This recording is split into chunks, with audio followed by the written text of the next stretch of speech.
तर बाळासाहेबांच्या सभेमध्ये हिंदुत्वावर बोललं जायचं असं देवेंद्र फडणवीस यांनी म्हटलंय। तर उद्धव ठाकरे भाषणामध्ये अर्धवटराव गजनी असं बोलतात अशी टीका देवेंद्र फडणवीस यांनी केली। बाळासाहेब ठाकरेंची सभा व्हायची त्यावेळी काय शब्द असायचे?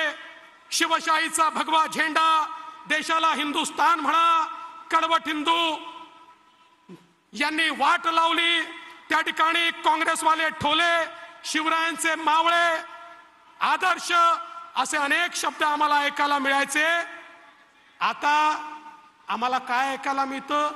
उद्धव ठाकरेंच्या भाषणांमध्ये अर्धवटराव गजनी, कडेवर, हिणकस, बाप चोरला, पक्ष चोरला, चिन्ह चोरलं, हिंदुत्व वेगळं, काँग्रेसला मत देणार, घरी बसून काम करणार, माझा कुटुंब माझी जबाबदारी, याच्या पलीकडे आज आपल्याला काही ऐकायला येत